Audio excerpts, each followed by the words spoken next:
সৰুকৈ ফুলিলে ফুলে নুদালে ভৰি ফুলে নুদালে ভৰি বিহুৰে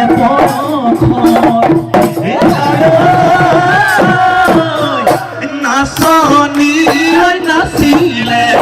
লালি জালি নাচিলে দুহাততে তুকাৰে দুহাততে তুকাৰে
আজি বড়োবাজাৰ অন্তৰ্গত আমাৰ বড়ো টুনলাই আপাত আৰু নিখিল বড়ো ছাত্ৰ সন্থাৰ সৌজন্যত প্ৰি বৈশাগু ইয়াতে আয়োজন কৰা হৈছিলে খুব সুন্দৰ এটা পৰিৱেশ আমি নিজৰ নিজৰ জাতিৰ যি সংস্কৃতি সেই সংস্কৃতি বজাই ৰখাৰ কাৰণে আজি নিখিল বড়ো ছাত্ৰ সন্থাই হওক বা বড়ো সাহিত্য সভাই হওক খুব সুন্দৰভাৱে এই অঞ্চলত থকা বড়ো জাতিৰ যি এটা পৰ্ব উৎসৱ ৰংজালী বৈশাগু সেই ৰংজালী বৈশাগু আজি প্ৰি বৈশাগু হিচাপে পালন কৰা হৈছে এই অঞ্চলত থকা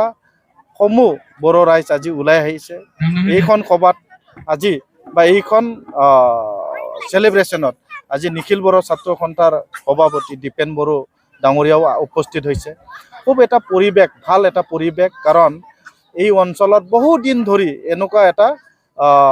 ৰংজালী বৈশাগু পালন কৰিবলৈ পোৱা নাছিল বহুত বছৰ ধৰি এই অঞ্চলত ভালকৈ বিহু পাতিবলৈ আমি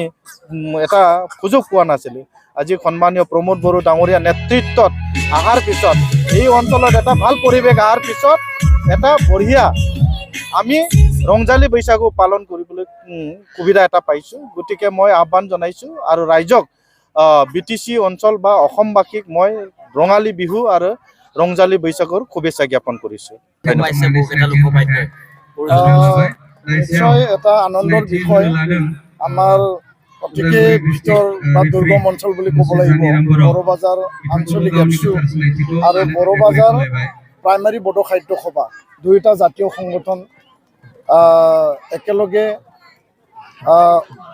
আহি থকা ৰঙালী বিহু উপলক্ষে মানে এই প্ৰাকখনত তেওঁলোকে আগতীয়াকৈ ৰঙালী বিহু ইয়াত বা বৈশাগু এই বৈশাগু ইয়াত উদযাপন কৰিছোঁ আৰু ইয়াৰ যোগেদি আমাৰ অঞ্চলত যিসকল অভিভাৱক যিসকল জ্যেষ্ঠ জাতীয় সমাজত তেওঁলোকে নেতৃত্ব প্ৰদান কৰিছিল যোৱাটো 30-40-50টা বছৰ আৰু ইয়াত শিক্ষক বা সমাজত নেতৃত্ব দিয়া বিভিন্ন লোক আছে তেওঁলোকক মাতি পেলাই সম্বৰ্ধনা অনুষ্ঠান বা তেওঁলোকক ইয়াত সন্মান দিয়া হৈছে আৰু এটা নতুন প্ৰজন্ম আৰু আমাৰ জ্যেষ্ঠসকলৰ মাজৰ এটা সম্বন্ধ সামাজিক জীৱনত জাতীয় জীৱনত আমাৰ ভাতৃত্ববোধ আমাৰ মিলা প্ৰীতি সমন্বয় আৰু শান্তি সম্প্ৰীতিৰ যি কথা আমি সদায় কওঁ এই যি পৰিৱেশ বড়োবাজাৰ আঞ্চলিক এপছু আৰু সাহিত্য সভা একেলগে যি কৰিছে এইটো এটা মহান উদ্দেশ্য আৰু এই উদ্দেশ্যৰ দ্বাৰা ৰঙালী বিহু আহি থকা সময়ত সমাজত বিটিয়াৰ অঞ্চলত অসমবাসীক এটা বাৰ্তা যাব আৰু ইয়াৰ যোগেদি যি আমাৰ জাতীয় ফেষ্টিভেল বা উৎসৱ এইটো অতি মজবুত হ'ব আৰু আমি অতি গৌৰৱেৰে ক'ব বিচাৰোঁ এইবাৰ বড়োসকলৰ 13 বিধ যি আমাৰ বাদ্যযন্ত্ৰ আছে খাম সিফুং জথা বা চেৰজা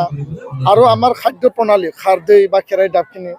আৰু লগতে আমাৰ যি গামছা বা দখনা যিখিনি আমাৰ সাজপাৰ এইটো জিঅ'গ্ৰাফিকেল ইণ্ডিকেশ্যন GI সৌখিদিনালৈকে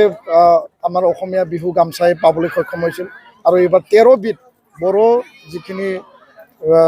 ট্ৰেডিশ্যনেল সেইখিনিয়ে পাবলৈ সক্ষম হৈছে এইটো অতি আনন্দৰ বিষয় আৰু ৰঙালী বিহু বা বৈশাগুৱে এই যে GI যি পাবলৈ সক্ষম হৈছে অতি উৎসাহেৰে বড়োসকলে মানে অসমত